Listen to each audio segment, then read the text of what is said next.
Okay, welcome back. Hour number two.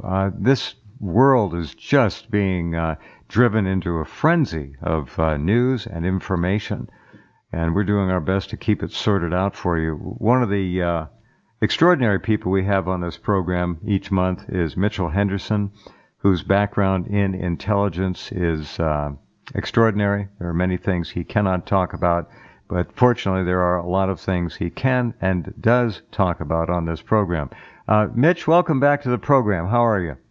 I'm doing fine. How are you today? Well as can be expected, eh? I yes, guess that's one way to look at it. I'm getting more and more stories about long-term coronavirus damage in people, which of course is the design. That's what this thing was built to do. They're showing a number of different issues. The heart damage report was staggering. 78 out of 100 people who survived coronavirus showed with MRIs major heart damage. Now, what does that mean? Does it mean their lives are going to be shortened? I would guess in many cases, yes. Now we're getting reports that coronavirus survivors are showing long-term psychological problems. All right, so I think this is a particularly insidious, satanic bioweapon that has been put together and turned loose on the world. I don't think there's any doubt about it now. Anyway, go ahead, Mitchell. Your floor is yours. Well, talking about the coronavirus, reports say that it was really, this is reports from inside China, say that it really started in August because they had to have enough people infected with it in Wuhan so that when they had their National Golden Holiday, which is the first week of October, and everybody travels there, vacations there, that it could spread widely, and then they wouldn't let anybody in the city leave unless they were flying out of the country. So it begs the question, and it's always a question, of like World War I, World War II, when did they begin? It's like World War I, we think of it as between 1914 and 1918, but many historians go back to 1904, 1905 to the first and second Moroccan crisis to say that actually that was the seed that began World War I. In World War II, well, we have different narratives. We have the narrative that it started in 1936 at the Marco Polo Bridge in China, okay? But we have an alternate narrative that it began in 1940 when Germany invaded Poland. And people should ask questions about that. And the reason why is this is a big question, is like France and Great Britain declared war on Germany for invading Poland. But if you remember, at the exact same time Germany invaded Poland, the Soviet Union invaded Poland. And nobody funniest thing, nobody talks about that. Nobody declared war on the Soviet Union. They were did the same thing, yet they were not held to account. There is much speculation that if you look at the big picture and you dig deep, I even have uncles and stuff that fought in Europe in World War II.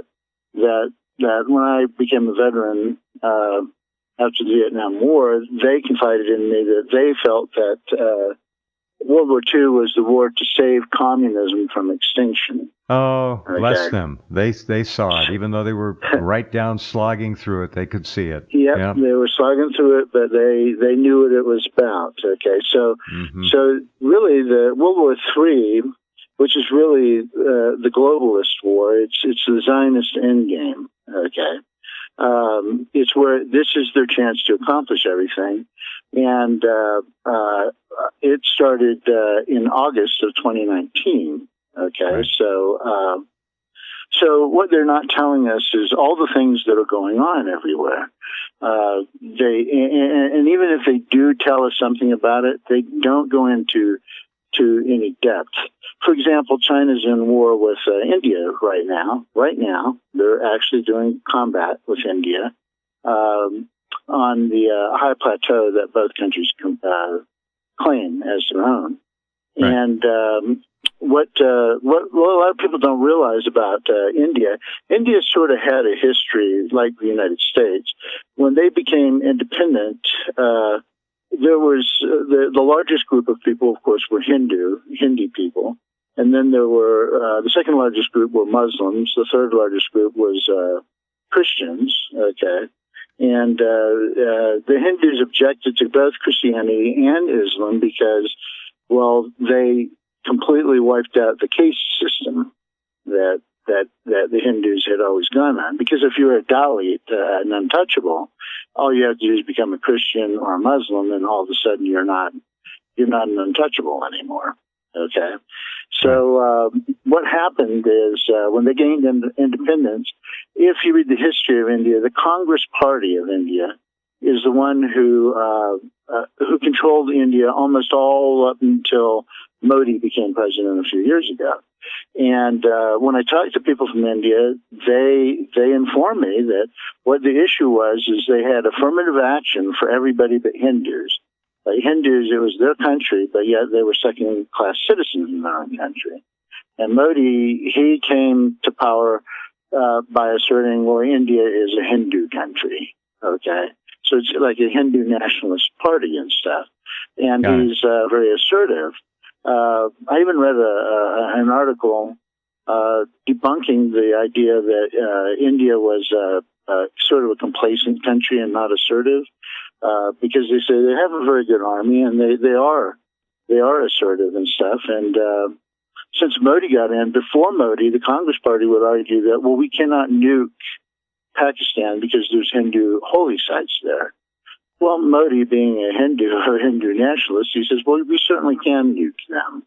Okay, so the gloves are off. Okay, So India, Pakistan is a close ally of China.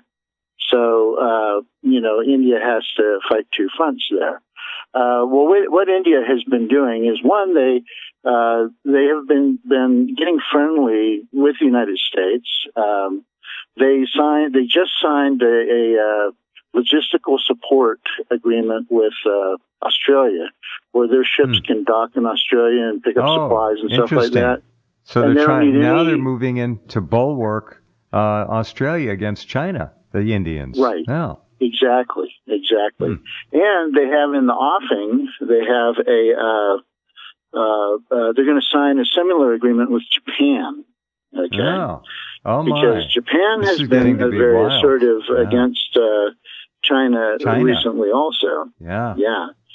So then, of course, Vietnam is an eternal enemy of China. Okay. And as a matter of fact, India.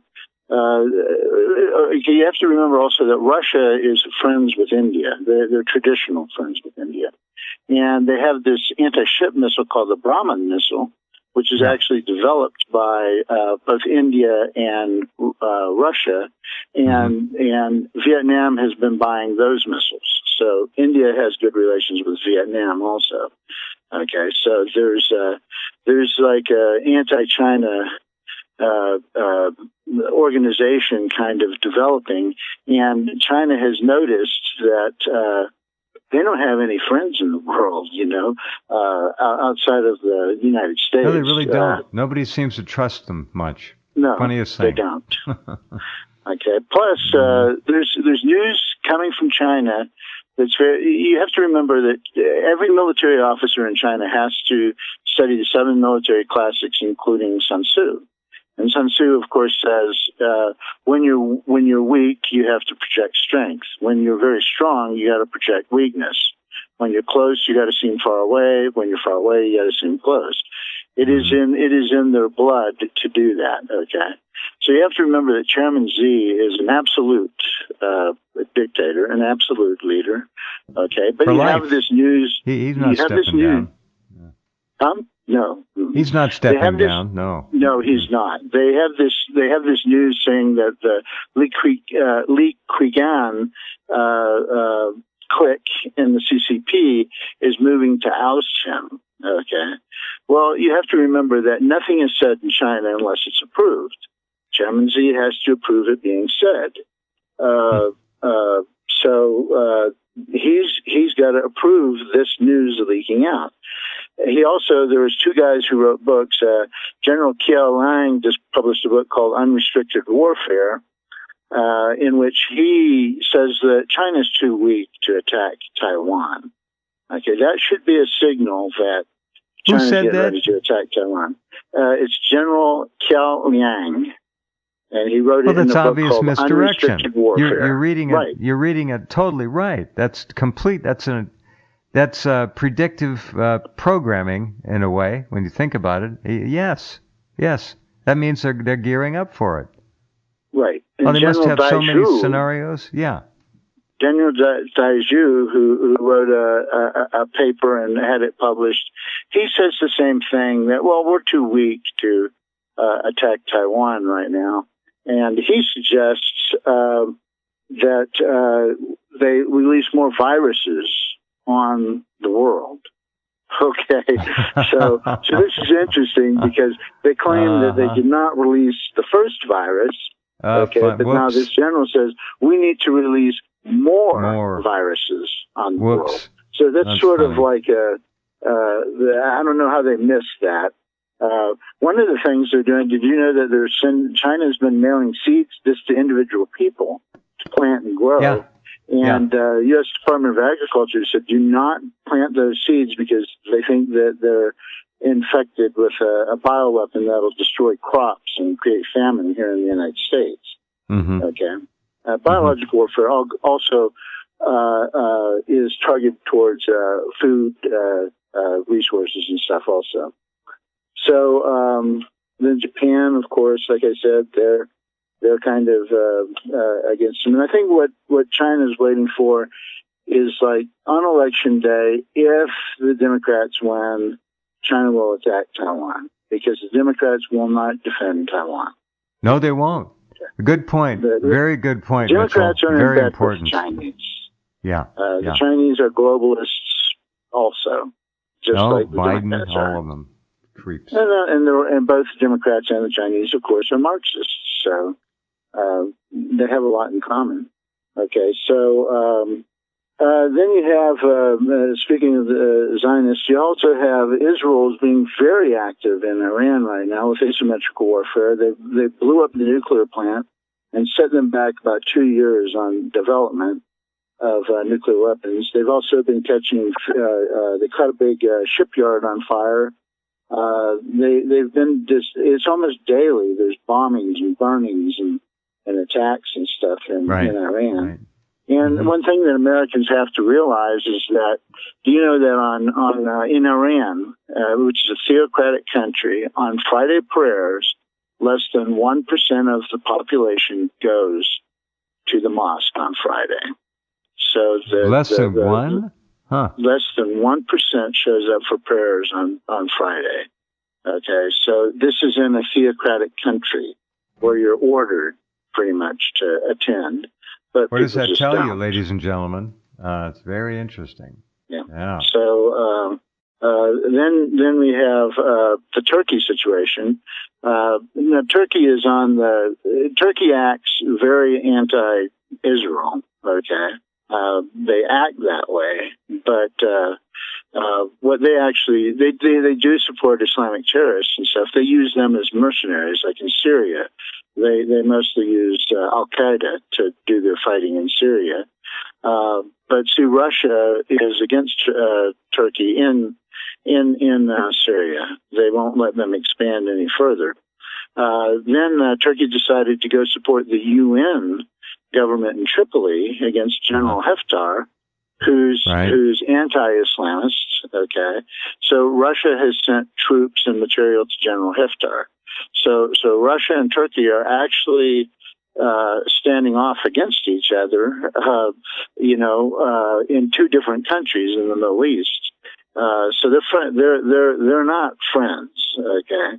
And they may keep a lid on things and try to keep it low key, but they're fighting each other. And another important thing was because of what China's up to. Putin did an interview last week. He did a press interview. I think it was in France or someplace. But anyways, this Japanese journalist asked him about China and stuff, and he asked him a long question. He was saying, well, your relationship with China. And Putin just said, well, listen, we are not an ally of China. We have no military allegiance with China whatsoever.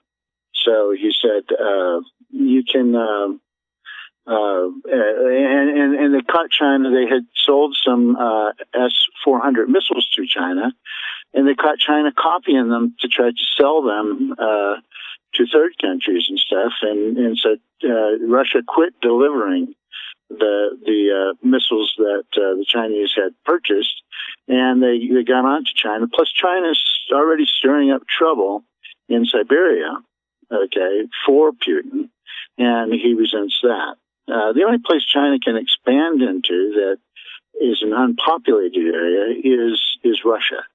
Okay, so Putin is very aware that Russia is that China is a threat to Russia. Plus, there's more confirmation now that China has far more nuclear weapons and far more advanced than anybody thought they were. Okay, this was known like several weeks ago, but or over a month ago it was known, but it has been reconfirmed that they do. That they have been building it under the table for a long time, expanding their arsenal, which Russia does not like in the least, because they don't want China catching up with them on a nuclear basis. Okay, so the final thing that I think Americans don't realize is Russia. The Democratic Party paints Russia as the bad guy and blames Russia for everything. Okay, they're pushing Russia. They want to push a war with Russia. Okay, and the reason why is because Russia is not a Zionist country. It is not a globalist country. It doesn't want any part of globalism. Doesn't want any part of that whole enterprise. Okay. So they feel very threatened, not just by China and their other neighbors, but they feel especially threatened by the United States. And you have to look at the history of this. You have to go back and think critically. Okay, what the United States did in the 1990s is they went into Yugoslavia, and they bombed Serbia without UN sanction. No, they actually created a new state. People. They took Kosovo away from Serbia without UN sanction, but you can't do under UN charter. You can't do that. You can't take away a part of a country. And then they declared them independent. However, a good portion of the nations in the world have not recognized Kosovo as a country. They still recognize it as a part of Serbia. Okay, right. So this really picked the Russians quite a bit. Okay, then when they went into in 2008, they went into Georgia to Abkhazia to help the rebels there get independent. That was a tit for tat for what the United States had done in Kosovo. And then, of course, they took Crimea back, and the United States is saying, "Oh, they don't obey international law." But Russia says, "Well, the United States doesn't obey international law. NATO doesn't obey international law. So why are we obliged to obey these laws that NATO and the United States does not obey?" And then we have the constant drumbeat of Russia. Russia put $150,000 into the defeating Hillary Clinton. I wouldn't call that a big effort, okay? But in 2012, Putin was so upset because the United States put $350,000 into these groups to go riot and to go protest against Putin, and they even spent money and sent advisors to political parties and even created political parties to run against Putin. Okay. And Putin said, well, foreign countries they're welcome to come here and help us out with anything, but they're not welcome to come here and interfere with our politics. Okay. And this was a pattern because they did the same thing in 2015, I believe. They did that with Israel. Right. Netanyahu, the Hillary Clinton State Department sent buku bucks and advisors, and even created a political party to run against Netanyahu. Okay, so the United States interferes in other countries' elections all the time. I mean, you can go back. You can go back to Edward Heath in Great Britain. You can go back to I forget the guy's last name. He was Prime Minister of Australia, and the United States rigged the election against him. Okay, so we do this not just to our enemies; we do this to our friends. Okay, and then I can just add that I have personal knowledge of them rigging elections in foreign countries. I won't say which ones and stuff, but no, you've seen this firsthand. You know what you're talking about. Yes. Here. So why we have this hypocritical indignancy about other countries interfering in our elections? We do it to everybody. It's silly. All the time. Yeah. Very, very important. All right, Mitchell Henderson and I will be right back with all of us and you in just a couple minutes. Hang on. All right.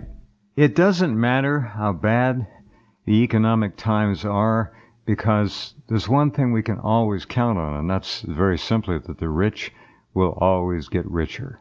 There are a few exceptions, but mergers, acquisitions, buying out a competitor at 50 cents on the dollar, we're headed toward hyperinflation. And I mean soon, within a matter of weeks, next month, the month after.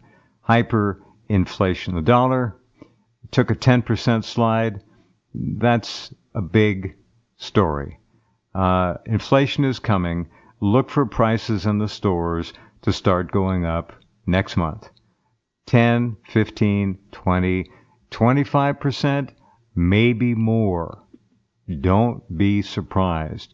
Meanwhile, the owner of 7-Eleven is buying Marathon Petroleum's Speedway gas stations, the whole chain of them, for $21 billion. What does that tell you about the future of gasoline-powered engines, right?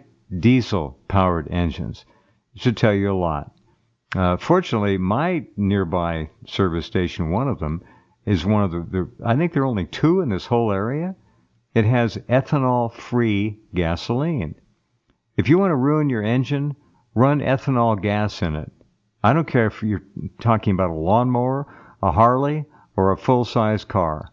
Put ethanol gas in it, and you'll shorten the life of your engine. Guaranteed. Look it up online, do some research. If you can find ethanol-free fuel, you'll get 3 to 5 miles a gallon more. Your car will run like it's just had the tune-up of a lifetime. And I tell you that from experience. Ethanol-free fuel is the only way to go. Mitchell Henderson is with us tonight, our monthly visit. Already some fascinating material. Go ahead, Mitch. Well, okay, so we're talking about the coronavirus, and this is the start of this globalist war. So you have to imagine that with only like 0.01% of the people on Earth being infected and only 0.007% of the people on Earth dying from this disease, and these are with rigged numbers. They're not true. Rigged, absolutely rigged. Rigged numbers. Okay, and it's just the scaring. They finally found something that would scare everybody. And what they did is they created a world police state with public health orders. Whoever saw that coming? Okay, I never the Bill did. of Rights is gone. Yeah. And it's gone based on this public health order. That's an extraordinary observation, Mitchell. Let me just dwell on that a little bit. They used biology to do what most all of us were thinking would take force to do, or some kind of massive gun seizure, which they still would like to do. They did it through the back door with a bioweapon, rigged stats, and fear porn. They did it. It's amazing. Go on. Exactly. Okay, but so this globalist government, of course, is a Marxist, a cultural Marxist government with a culture of cultural Marxism and a globalist economy. And you have to remember the goals of communism, what does communism want to do? Well, it's for the proletariat, the working class people, and it seeks to destroy the bourgeois, which is middle class. The middle class is the foundation of democracy in every country. If you can wipe out the middle class, you can impose a dictatorship. Absolutely. Okay. Yeah. So how do you wipe out this middle class? Well, they're doing it now. 50 million jobs have been lost, okay, since the outbreak of the pandemic. They are intentionally cutting back on food supplies. What they intend to do, it's a combination of things. The Marxists always like to do two things. One, they like famine. They like shortages of things because it makes people dependent on the government, the state. And they like hyperinflation because by inflating the money, they can make money worthless, okay? Because a key component, if you read the Communist Manifesto, it's very clear that they have to destroy all property rights, okay? And this gets involved. It involves property is supposedly based on the family, so they have to destroy the family. They have to destroy property ownership in general. Sooner will come the evictions from people's houses and foreclosures. Okay, so this is a massive amount of property that's going to disappear. When landlords evict people, it's not going to help because the landlords, they owe money on their buildings and they're going to lose their buildings too. So it's a domino effect of just wiping out everybody's property, taking it from them, and taking their bank accounts from them through inflation, hyperinflation. And then when everybody's impoverished, what they want to do, and when you listen to the Democratic Party, you can see that they're saying this. What the difference is communism is for equality of outcomes for every person. In other words, every person gets the same thing. It doesn't matter. If you work very hard, you get paid X amount of dollars. If you slough off and don't do any work at all, you still get paid the same amount of money. You get the same thing. The death of initiative, the death of initiative, responsibility, all gone. Work hard. Right. So when you look at Black Lives Matter is run by Marxists. Antifa is an old Marxist organization from Weimar, Germany in 1932. And they're all for this. They want to take white people's property away from them, okay, and give it to people of color. They want to make it so that everybody has a guaranteed income. And as one Soviet once told me, he said, well, in the Soviet Union, the government pretends to pay us and we pretend to work. So that's why it didn't work out so quite well. A statement. Yeah. So anyways, they're signaling us, telling us socialism never works, Mitchell. It's never worked. Never will work. It never will. It's against human nature. Not only that, but we are all individual, unique human beings, and the whole concept of collectivism is trying to say that all of us are equal, and we're not all equal. We're different in many ways. Every person is unique and different. Okay, and they don't actually even recognize the humanity of people. They don't care about human beings. What they care about is power. They just want power. Okay, to make things easier for them, they don't mind hundreds of millions or even billions of people perishing. That's okay with them. They are manufacturing a famine right now. You're already seeing your choices in food going down at the grocery store. Okay, you're seeing that farms and crops and stuff cannot get the supplies and stuff that they need to produce food. So the harvest at the end of this, in this fall, is probably going to be one of the worst harvests that we've ever had. Okay, and this is a manufactured food crisis. Okay, basically, but it's going to be a you crisis depend on the government. nonetheless.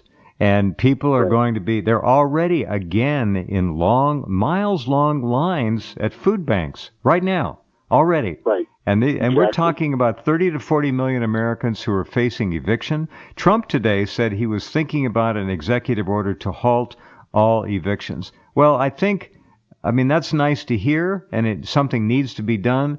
Donald is thinking about votes, of course, but I mean, I think to preserve what's left of sanity in this society, we're going to have to do that. We can't dump 30 to 40 million people out on the streets. It can't happen. Otherwise, it's open civil war.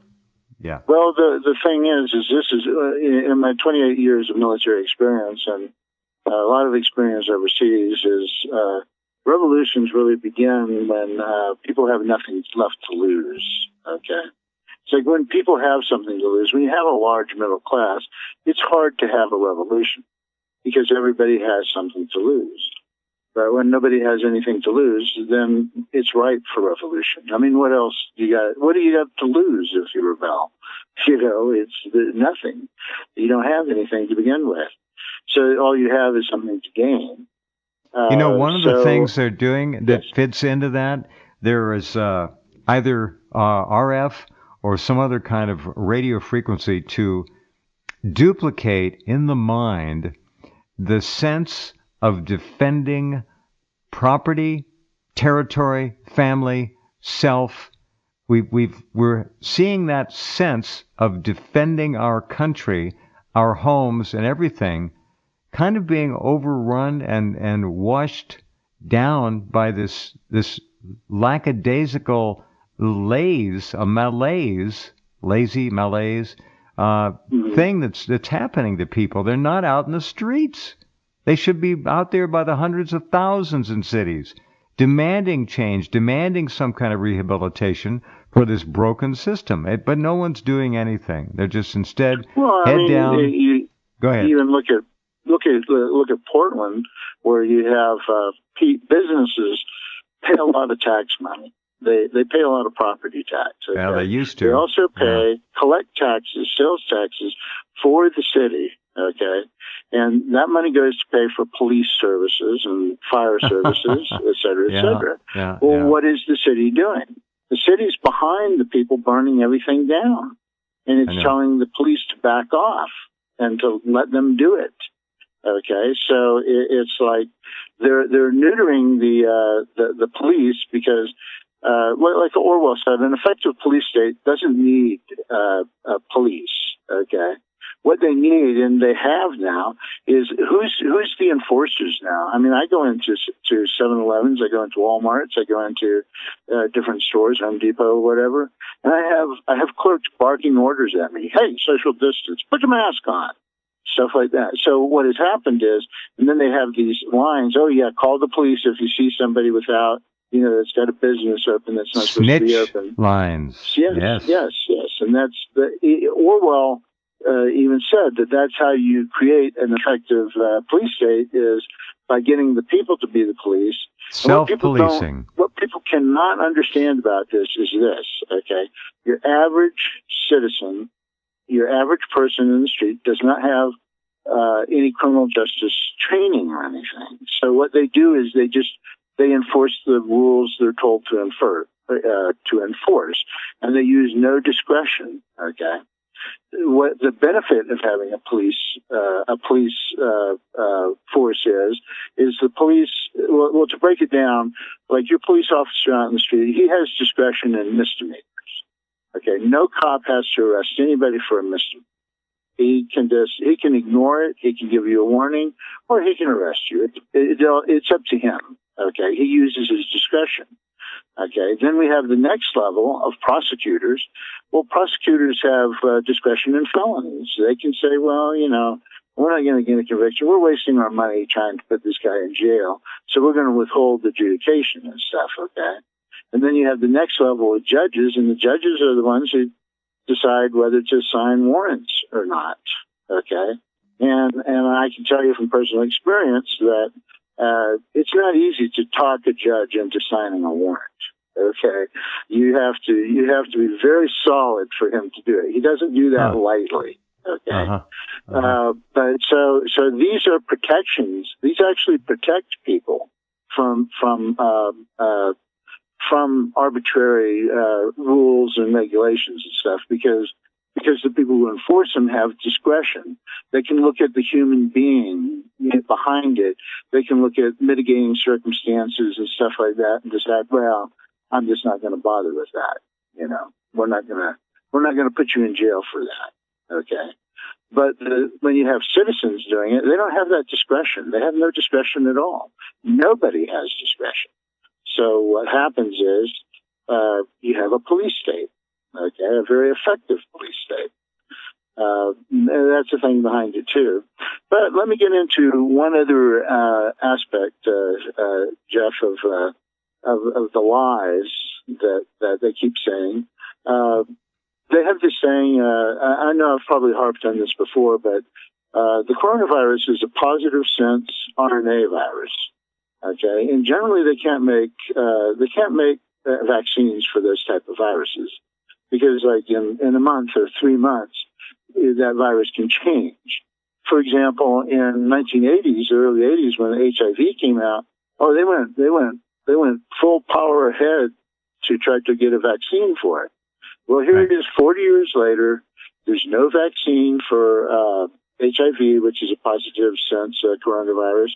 There's no vaccine for hepatitis C, which is a positive sense coronavirus.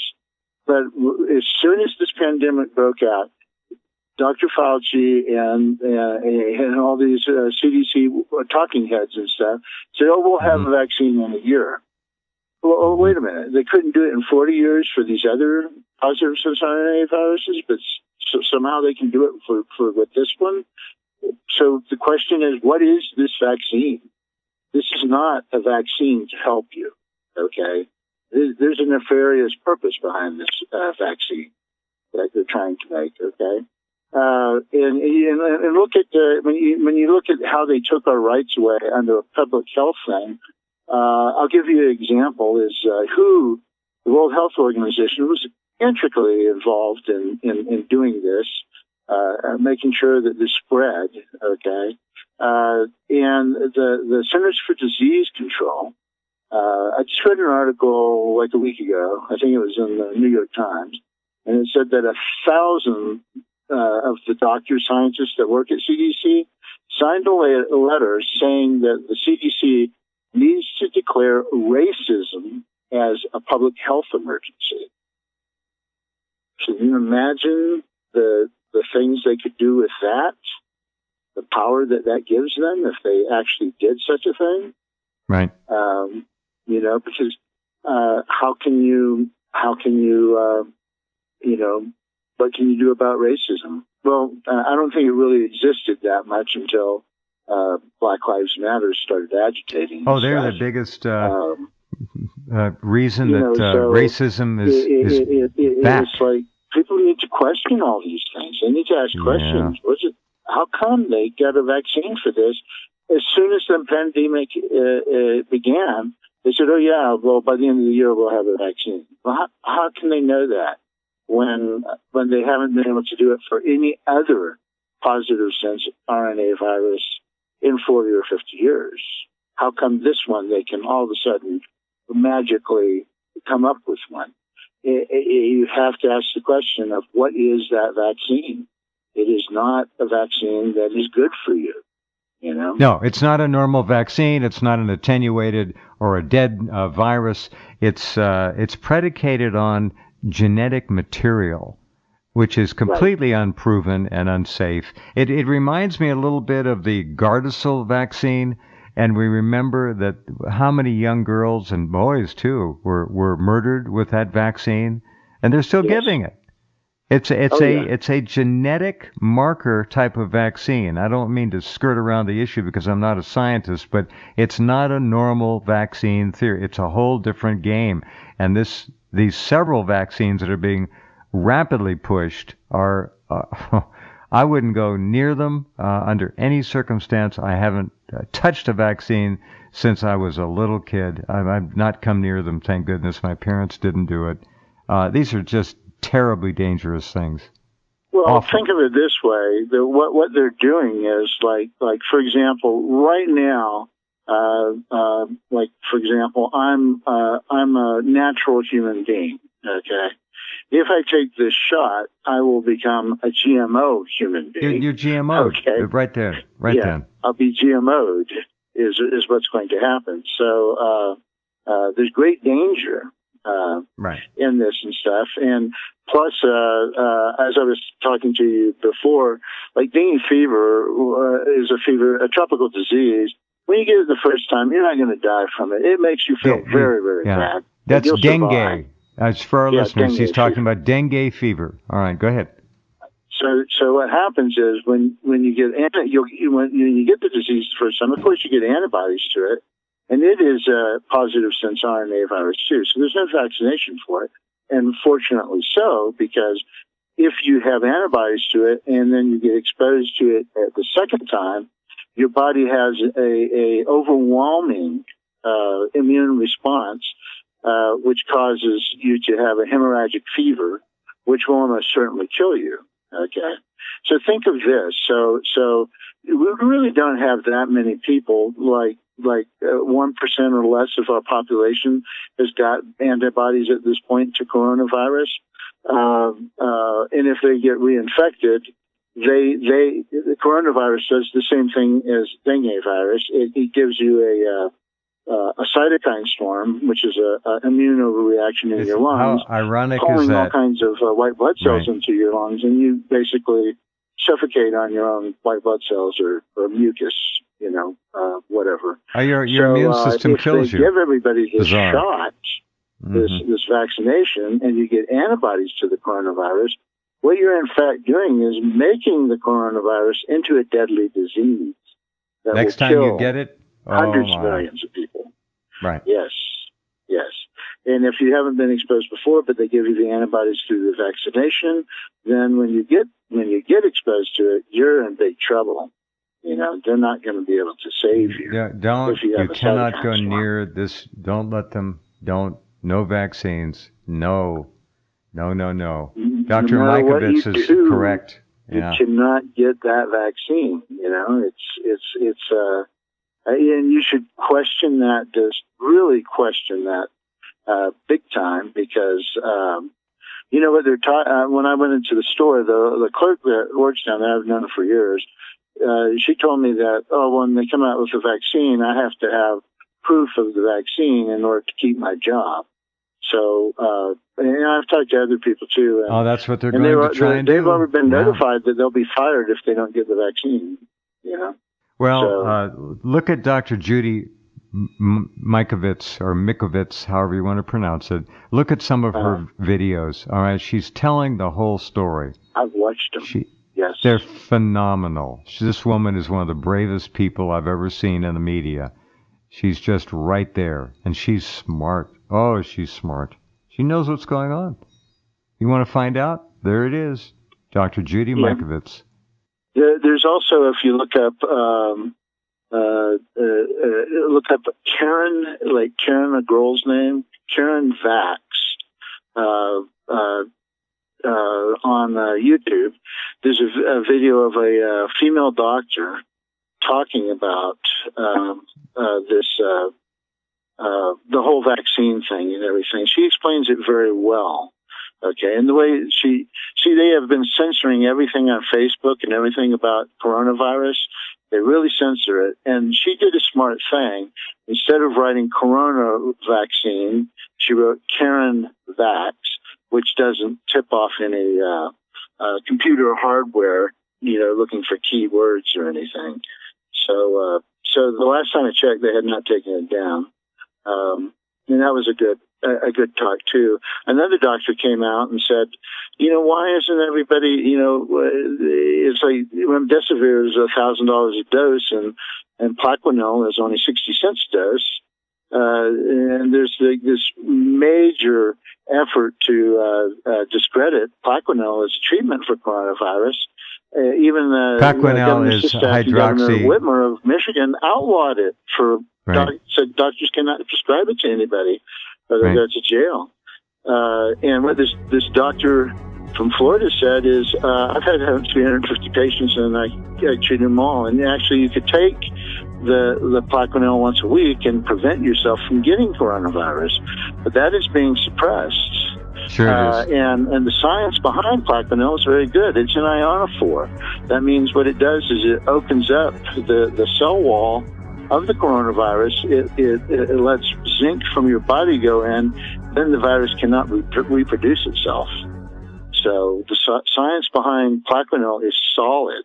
Okay, you can look up ionophore, just IONOPHORE on the internet, and you can see the mechanism by which it works and stuff. It's solid, you know.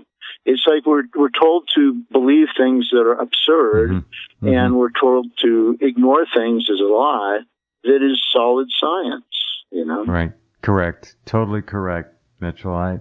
I'm afraid before all of this is over, a lot of people are going to be gone. A lot. And I'm talking in the next 5 years. They're working a number of angles. Definitely. Yeah. All right. Great visit as always. Thank you. Talk to you next month. In the meantime, take care. Be safe. Okay, you too. Okay. Thank you. All right. Bye-bye. Good night. Mitchell Henderson, former Intel. Well, once Intel, always Intel.